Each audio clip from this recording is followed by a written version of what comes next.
आपको एक बड़ी खबर से अवगत करा देते हैं। बड़ी खबर हमारे पास आ रही है फायरिंग को लेकर के। किस तरीके से ये जो फायरिंग का मामला था पूरी तरीके से झूठा निकला। पिस्तौल लोड करते वक्त पैर में लगी थी गोली।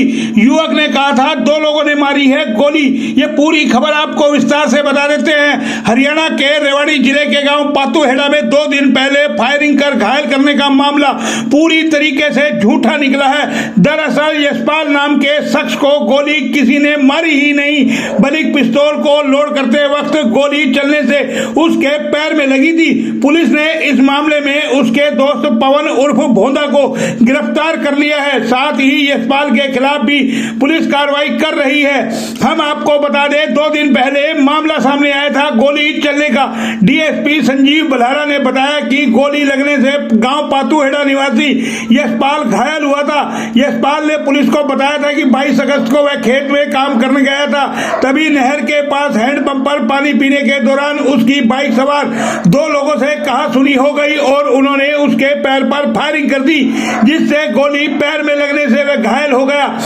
ये तिथि 22/8/23 को परसों की बात है।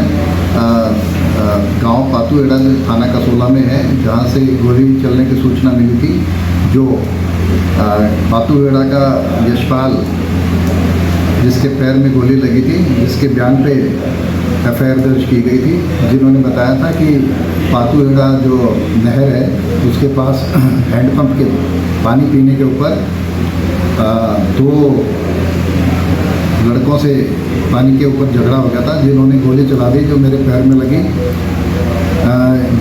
जो यशपाल के बयान पे धारा 307 और आर्म्स एक्ट का पर्चा दर्ज किया गया, जो प्रारंभिक तौर पे देखने से मामला कुछ संदिग्ध लग रहा था।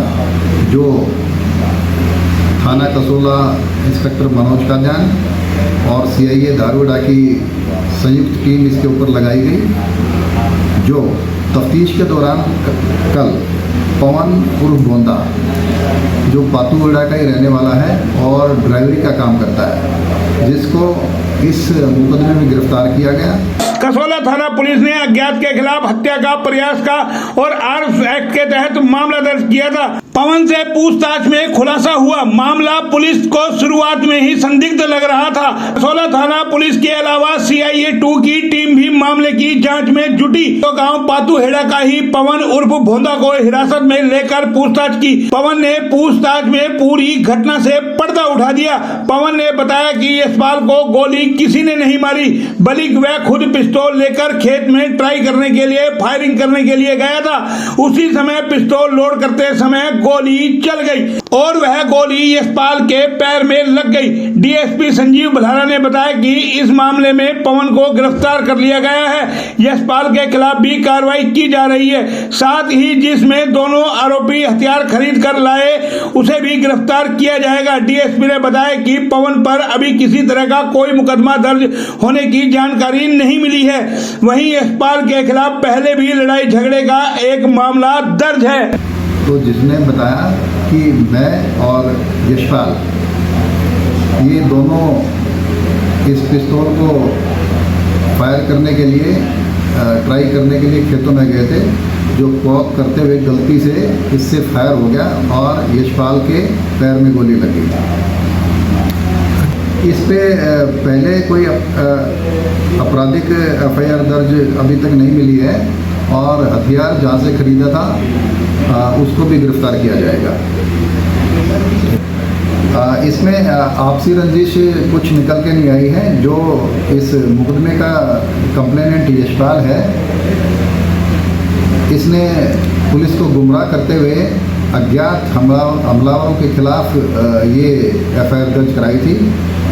गोली यशपाल के साथ में ही जो पवन और भोंदा, जो पातूहेड़ा का इसका दोस्त है, ये दोनों खेतों में इसकी गोली चलाने के लिए खेतों में गए थे, जो गलती से कॉक करते हुए गोली यशपाल के पैर में लगी थी और पुलिस को गुमराह करते हुए अज्ञात हमलावरों के खिलाफ यशपाल ने एफआईआर दर्ज करा दी थी और यशपाल के खिलाफ भी कार्रवाई की जा रही है। आप समझ सकते हैं किस तरीके से इस मामले को बनाया गया, पुलिस को गुमराह किया गया, झूठ बोला गया। लेकिन जब पुलिस ने तफ्तीश की तो सारे मामले का खुलासा सामने हो गया कि कैसे पिस्तौल लोड करते वक्त गोली चली और वो पांव में लग गई। अब पुलिस अपनी कार्रवाई कर रही है। फिलहाल इतना ही, फिर आते हैं किसी और खबर पे, तब तक के लिए नमस्कार।